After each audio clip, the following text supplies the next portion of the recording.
Meet Will and Tom, two seemingly ordinary men, cursed with a gift of vast knowledge that is forever expanding. Possessing incredible insight with unparalleled skills and expertise. Let us join them as they embark on a journey to quench their thirst for the truth while answering the questions to life's most intriguing mysteries.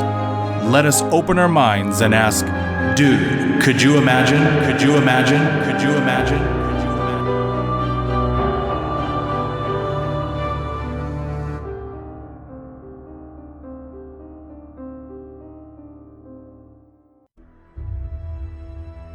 We have all heard the saying, with great power comes great responsibility. But what is the greatest use of your power? That may all depend on the dilemma at hand. Let us use our powers to the best of our abilities as we save the day in a cosmic clash.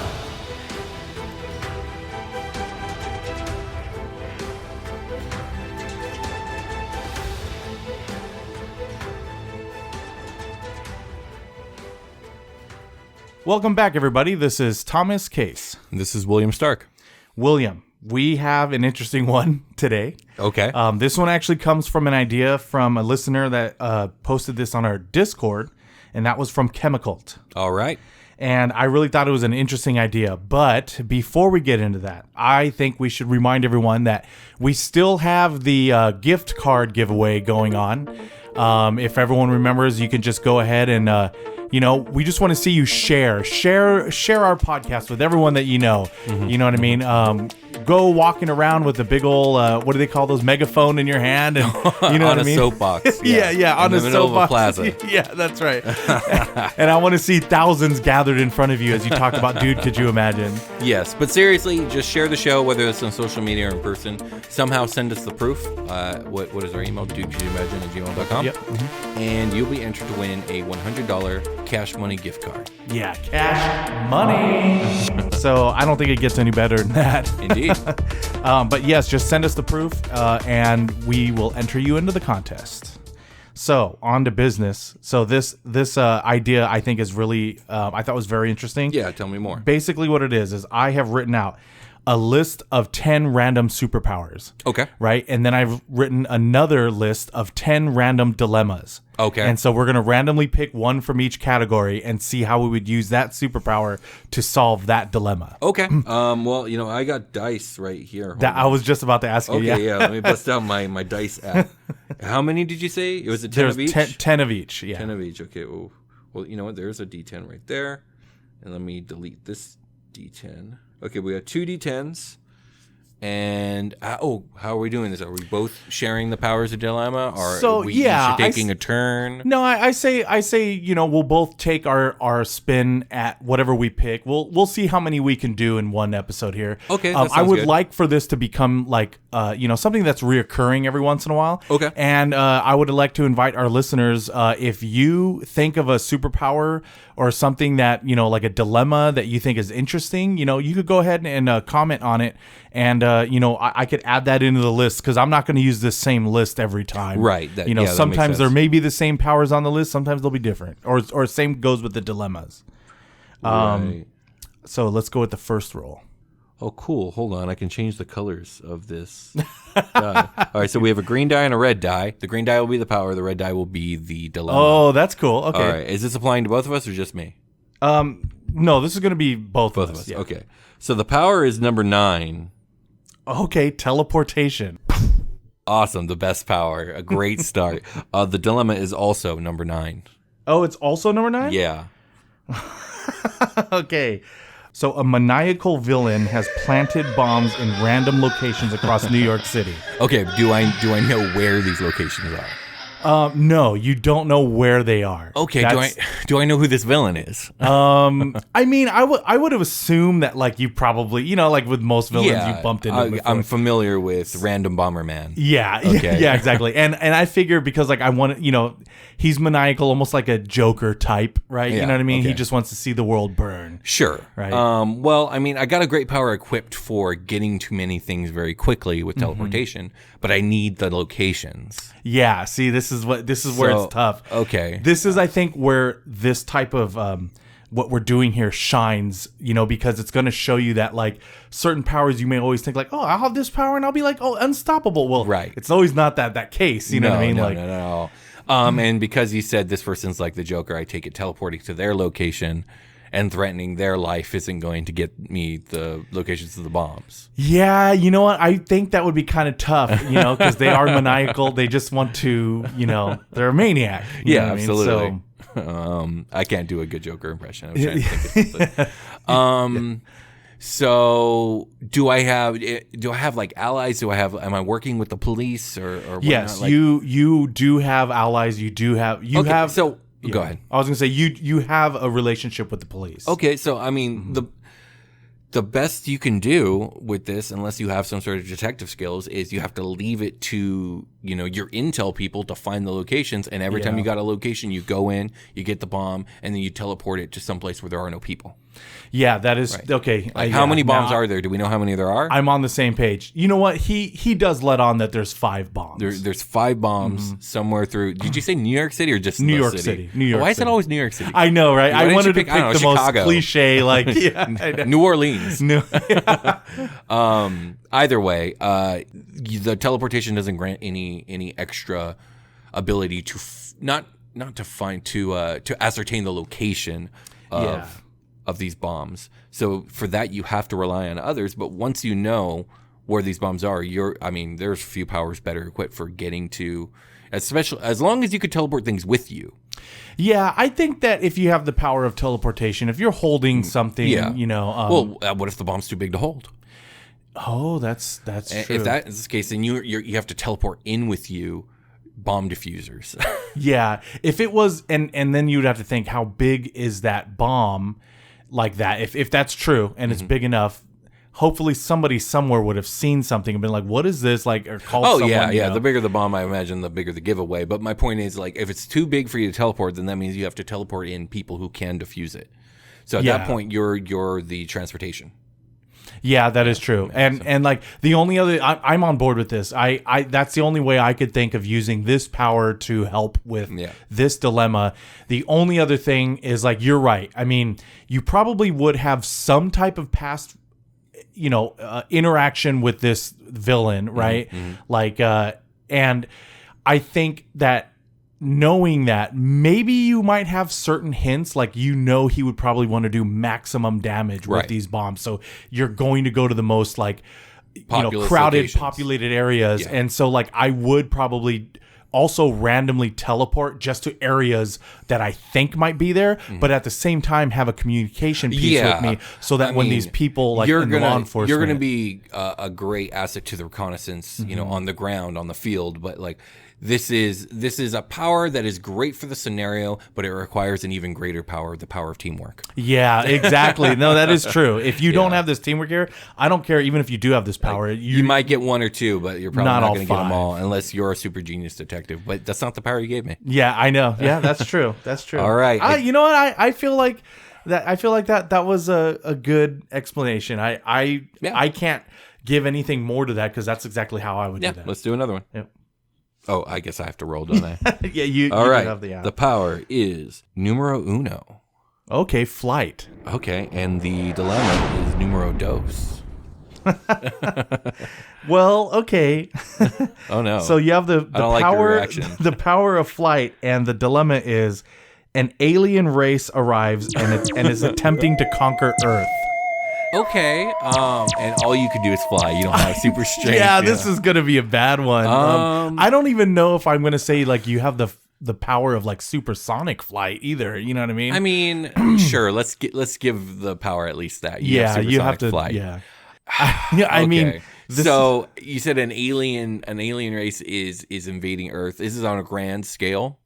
Yeah, an alien race arrives and is attempting to conquer Earth. Okay, so Here's a question. You've given us a superpower, but are we a bona fide superhero? Is it like our job to do something about this? Or are we just a random citizen who can fly? William, with great power comes great responsibility. All right, I'm just saying. So, like, let's say you are a licensed hero, like you are licensed with the government, and like you work in tandem with law enforcement, all this other stuff.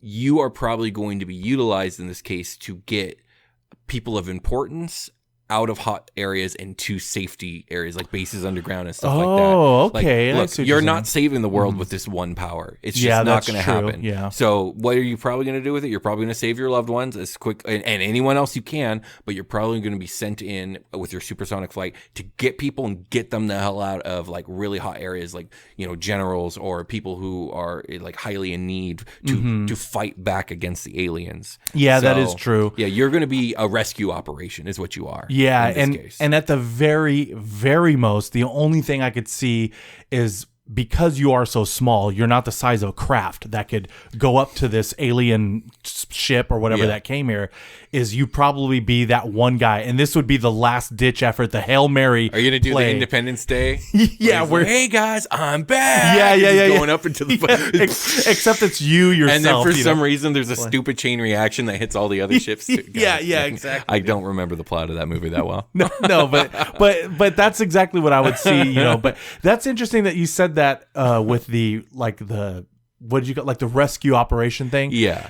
Because man, that did not even pop into my head. And you're right though, because like, don't get me wrong. I mean, flight is cool. It would be awesome. Yeah. But at the same time, if you're going up that type of a threat, it's you're going not, up against an entire planetary you're not gonna, armed force with high tech beyond anything on this planet. Like, flight's not the power you wanted. Yeah, flight's For definitely this not dilemma. But what you can do is you can save some lives. Yeah, and you know what? And that's all that you could do. You know, I mean, that's. I mean, if that's all you could do, that's not a bad thing. No, you know? not at all. Are we ready for the next one? Let's try another one. All right, here we go.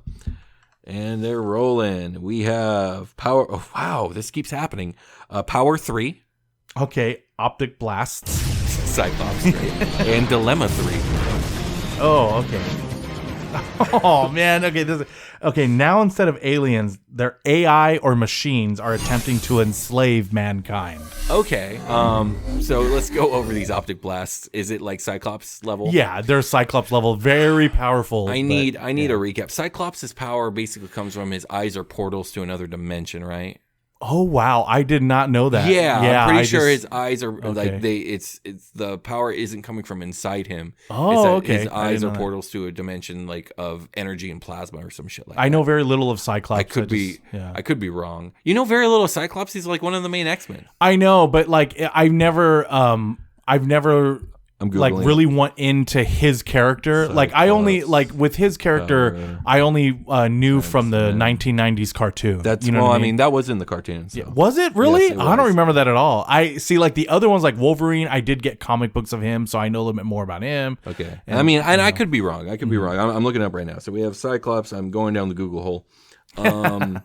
That would be very interesting. Blah blah blah. I just want to learn about his powers. I don't need to know about his second marriage or his merging with evil or his marital problems or how he became headmaster or what tax bracket he's in. Yeah. or how he had to evade the IRS.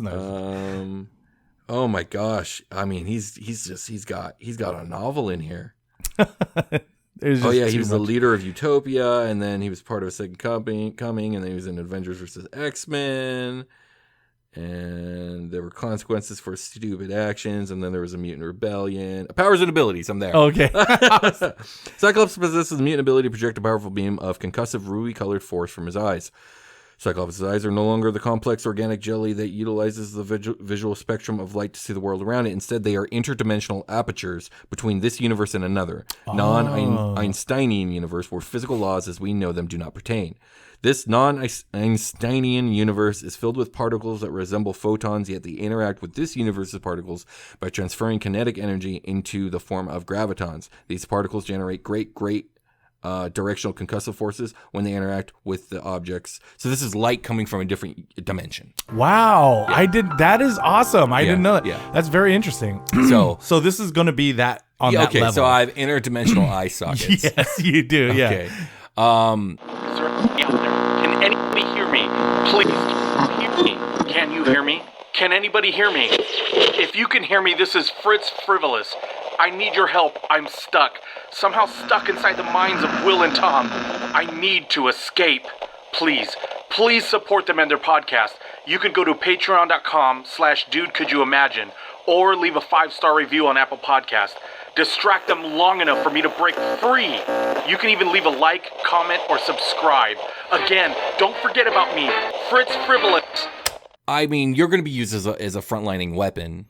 Yeah, you're not going to this is- single-handedly save the world, but like, I could see you like being put up front, like let's say you're at a base, right, and the AI robots or the Ultrons are coming in, right? Yeah. And Cyclops, get to the front. And, you're running, and you get there, and then you just see overwhelming forces, and you dial up your visor to full aperture opening, and then you just concussively annihilate over and over again until you burn out, and then they finally kill you, and then like you bought enough time to get the president out of the base. I like how we randomly rolled on the last one, and it's more like you're going to be in the background player, but this time you are up front. You're probably the face you're a this. damage dealer. Yeah, you're a damage dealer for sure. You're definitely going to be the one that's going to be taking out most of whatever the machines or the AI. Well, Indeed. see, If it is machines or AIs that are going to try to enslave mankind, I do see them trying to use a multi-pronged approach. Like,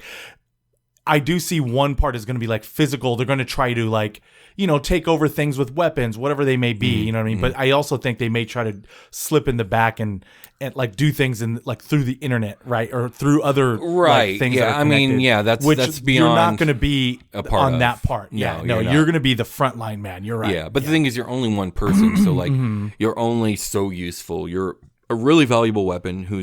You're a bomb. You're a really powerful weapon. You're able to hit in very particular areas, but you can't be everywhere at once. So like they're probably going to send you to the most vital parts of the machine. But at the same time, if you're that valuable, they got to watch for your safety. So you're probably going to get extracted out of places. Yeah, you're going to be very well protected. Yeah, they're not just going to like let you out in the open. Right. But one thing that I just thought about in my head, because you said you are one person, and I don't know if they've ever done this with Cyclops's optic blasts. Have they ever used some kind of a reflective surface to like to reflect his beams off of? And if so, if you had a shape of like some type of I don't know, I'm just gonna say like a crystal or something in a certain shape, and like he were to optic blast that, and maybe because of like the prism it creates, can it like spread his beams into multiple beams maybe? I mean, maybe it's been done, but you do got to remember that like the beams aren't actually light. Once they come into this universe, they stop being light. Oh, okay. And like I forget, there's something about the particular red of his glasses that causes them to not escape into this dimension. It bounces them back to where they came from. Oh, but once they start interacting with stuff in our world, they become gravitons, basically. Man, that is so weird. Yeah, I'm glad I found that out today, though. I was years old when I found that out. Yeah, it's not. It's not an actual laser. It's like a light punch. It's a that's hard cool, light. though. That's cool. Okay, so I mean, I think that's the best you're gonna do as a single, Cyclops. Yeah. So, should I roll again? I think we should roll again. Okay, let's do it. Let me guess. It's gonna be the same two numbers again. It's not. Okay. The power is number 5. Oh, okay. Mind control. Okay. The dilemma is number 6. Oh, this might be very interesting. Depending on how we can use mind control with demons from the underworld invading our world. Holy shit. I don't know if mind controlling demons is a good idea. I wonder. That's what I was gonna say. Could you even mind control a demon? I don't know. I mean, spoiler. Or should we get into spoilers for Doctor Strange: Multiverse of Madness? Oh, if they haven't seen that yet, come on, I mean, guys. it came out not that long ago. Yeah, I don't know. Can't like. Well, anyways, I would imagine it would be very dangerous to try and mind control demons, because, like, what if demons are oftentimes associated with possession, and if you're opening your mind to these demons, what if they're getting into you? And then if you are like an Xavier level powerful telepath and demons possess you, and now they have your telepathic powers, like you will be a weapon of mass destruction to all mankind. Yeah, you would. That would be very bad, man. This could be really bad. And that's if they can do that. That's if they could do that, yeah. The one way I was hoping about using mind control would be, again, the thing you said about possession was like, well, what if you already, like, let's say they send the military to go and combat these demons, right? Now, so it's Doom. This is Doom. This is what happens exactly. This is Doom. Yeah. And you don't want your soldiers to become possessed. So like I would mind control them first. Now, if I'm mind controlling someone else and then this demon is trying to possess that person, can it piggyback to me? You know what I mean? Like, I think that's dangerous too. I think because of the nature of this demonic possession horde, your best use as Professor Xavier is to put on Cerebral, which exists in this world because I said it does right now. And when military forces go into combat with these demons, you are probably focused on putting mental shields over all the soldiers. Oh, to prevent them from but you aren't possessing them. Oh, I see what you're saying. Because I do just feel like that blocking. could create like a channel to you. Instead, you're creating shields, right? Yeah, so you're just shielding, you're not controlling. They still have their own You're from mind. a remote location and hopefully under a lot of guards. And I think, I mean, that could, if these demons are not just assaulting but mass possessing, kind of like there was an anime called Devilman Crybaby. It's on Netflix. It's a fucked up anime. It's a fucked up anime. But anyways, Devilman Crybaby? Yes, and Okay. demons are kind of doing this. Spoilers for Devilman Crybaby. They're it's a brutal anime. The title just sounds... I think it's called that because the main character, he cries a lot. Okay. But for good reason. Yeah, Anyways, okay. In this world, like the demons and their existence is realized, and people are hunting them and fighting them. But not only can the demons do like massive damage and attack, but they can possess people. Oh, okay. Yeah, and they do, and it's disastrous. Like Man, for man. This anime, by the way, does not have a happy ending. It has the worst ending possible, which is the end of the world. Yeah. Anyways, having Xavier in this situation would be probably the one thing that saves humanity if we're talking about a Devilman Crybaby situation here. Yeah, and you are correct though. That's a scary thought if these demons do find out that Xavier exists and that's what he's doing, and then they turn all their forces to try they probably to possess will. him. They probably will. And you're gonna have to that's- keep him safe. Yeah. Yeah. But I mean, I think him and other telepaths are probably your best bet. Warding off the demonic possessions. Yeah. Woo, that's a scary one. I know. I say let's do one more. All right, one more. Let's go. All right, rolling the dice. We got power number. Oh, I feel like we did 3 already. I'll re-roll. We did 3. Yeah. Okay. Power number 5. Did we do 5 already? We just did 5. Oh my right? gosh. Yeah. Power number 8. Okay. Superhuman healing.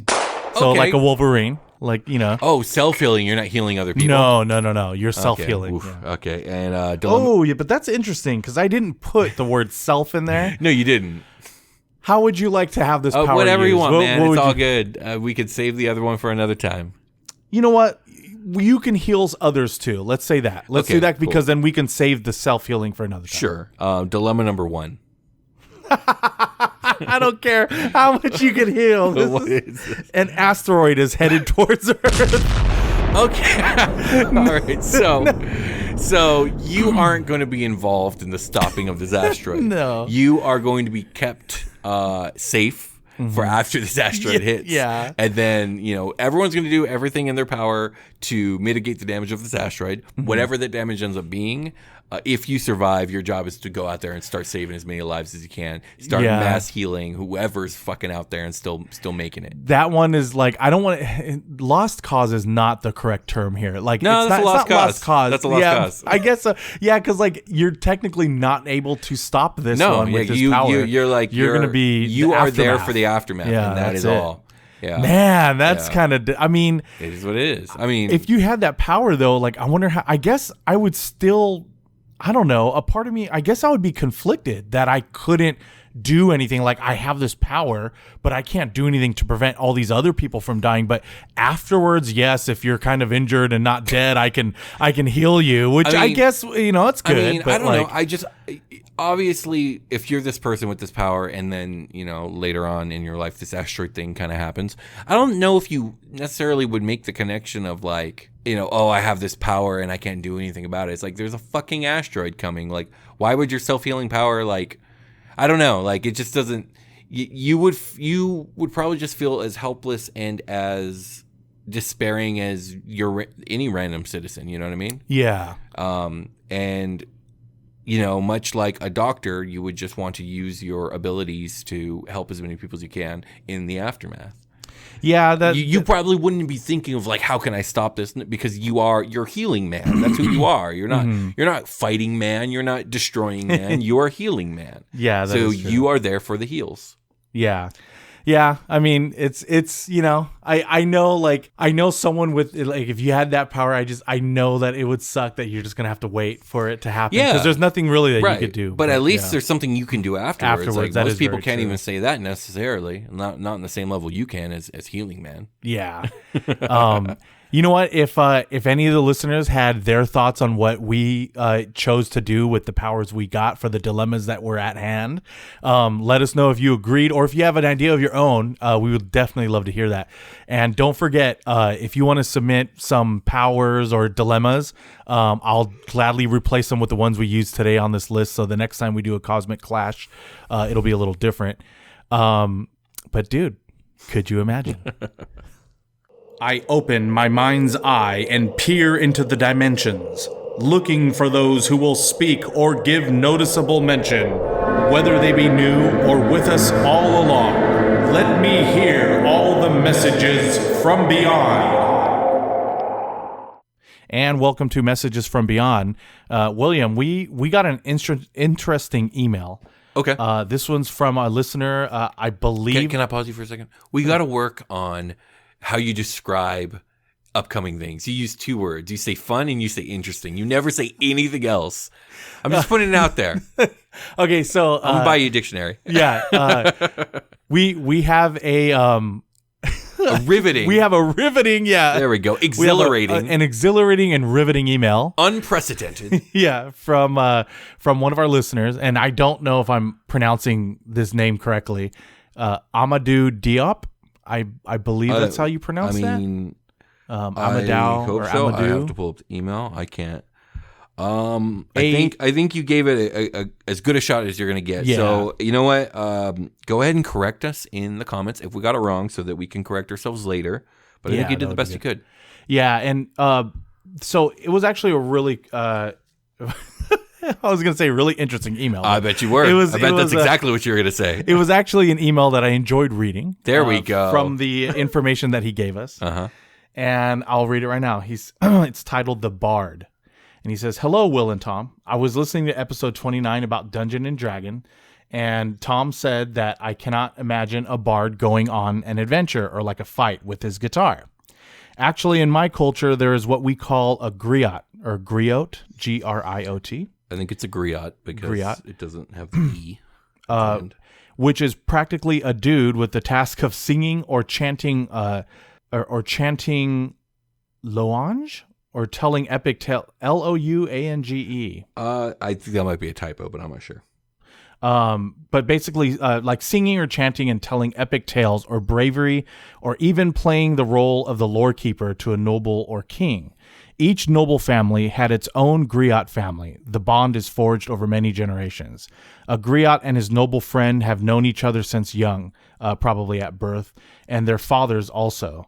The important part is that whenever a king or noble was going to battle his griot, or was going into battle, his griot would be by his side, singing or chanting to remember the prowess of his ancestors in battle, or telling him the epic doing of ancestors, and this was in order to boost his courage.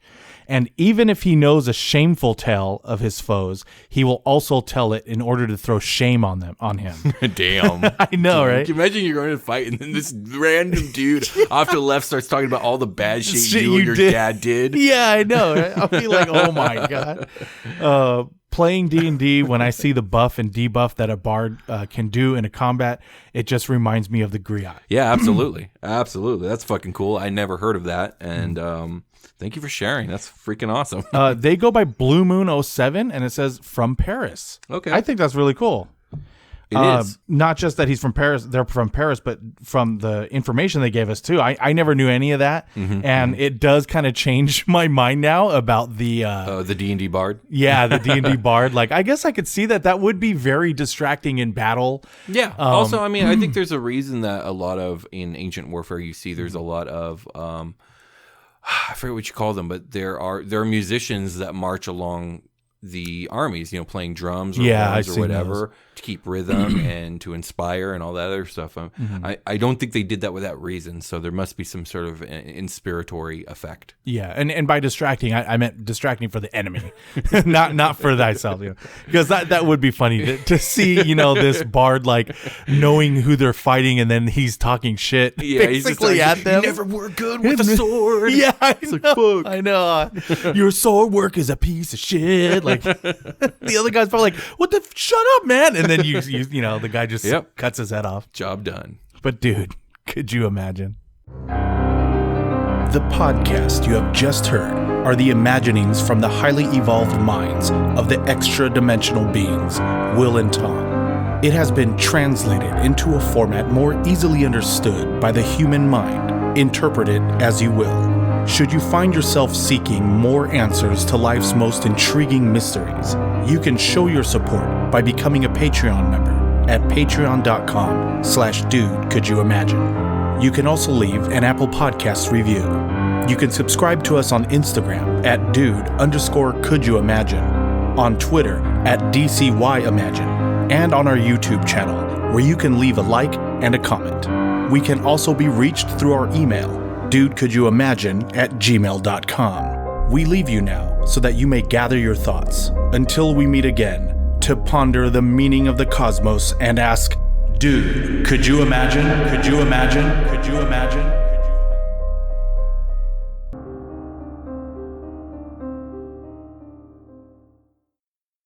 Oh, this might be very interesting. Okay. Depending on how we can use mind control with demons from the underworld invading our world. Holy shit. I don't know if mind controlling demons is a good idea.